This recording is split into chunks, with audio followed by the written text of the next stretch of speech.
This is why you should never answer a call from your own number. Tim was woken up by his phone constantly ringing, but he ignored it and went back to sleep. That day he went to work, pulled out his phone, and saw that he had a missed call from his own number. He thought this must be a coincidence. He went to hang out with his friend and another call came. This time he picked up and heard his own voice repeating whatever he'd say back to him, until he was about to hang up. The voice said, "You're going downhill." He felt very uneasy but tried to let it go. The next morning at work, his number called again, but this time he felt terrified. So he made up an excuse and drove home as fast as he could. He knew deep inside some kind of a confrontation was coming. As soon as he got home, he saw his car pull into the driveway, and he saw himself get out of the car with a terrifying smile on his face. His doppelganger had stalked him and found him. Tim barricaded himself in his bedroom, but his doppelganger was banging on the door. He knew he was almost out of time. That's when he had one last idea. He pulled out his phone and called himself, and he heard his own voice reply, "How are you calling me from this number? Who are you?"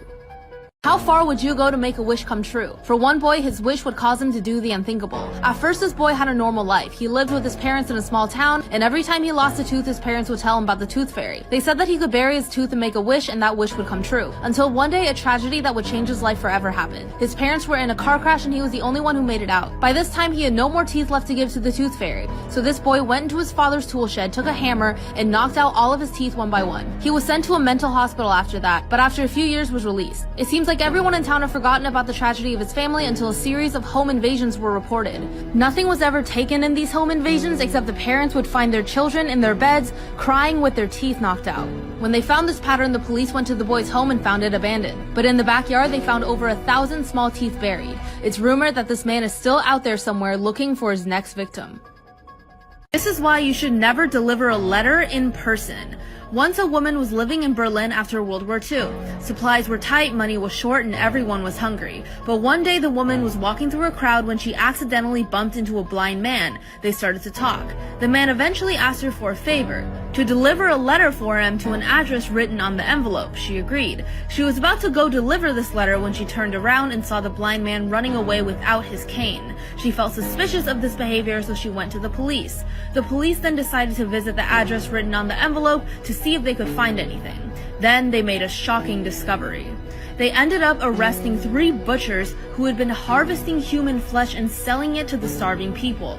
Then they opened up the envelope to see what was written inside, and it only said one line: "This is the last one I'm sending you today."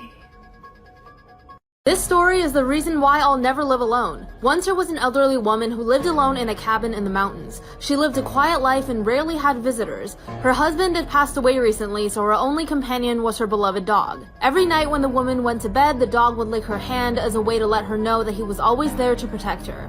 But one night the woman was woken up to the sound of her dog whimpering, so she reached her hand below her bed and the dog licked her hand as always. She thought the dog must just be cold, so she didn't think that much of it. In the morning, she stuck her hand out again, but the dog wasn't there anymore. She thought he must be up already and was just wandering around the house, but what she'd find later would terrify her. She heard dripping noises, so she went to the bathroom to see if it was a sink, but it wasn't. Instead, she saw her loving companion hung up by the bathtub, and on the bathroom mirror were the words written in blood, "Humans can lick too."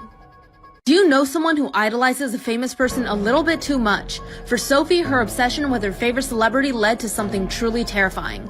Sophie loved everything about her favorite celebrity, who for now we'll just call Mindy. She especially loved Mindy's looks. She would buy the same clothes, get the same hairstyle, and buy the same jewelry. She did everything to look exactly like her. So one day, Sophie saw from Mindy's Instagram that she was about to go to this restaurant. So Sophie showed up at that restaurant first and waited until Mindy came. She had wanted to get plastic surgery for a while, and she thought, what better than to get a real-life reference photo for my doctor. Soon, Mindy came and sat down and ordered. Sophie tried to compose herself, but when Sophie saw that Mindy got up to go to the bathroom, she followed. Then she pretended to be someone that Mindy met at an event and probably forgot about, so she wouldn't seem like just another fan. Then she leaned in and asked to take a photo together. The next day, she walked into her doctor's office with the reference in hand and said, "Here's exactly what I want to look like," and demanded the face be sewn into hers.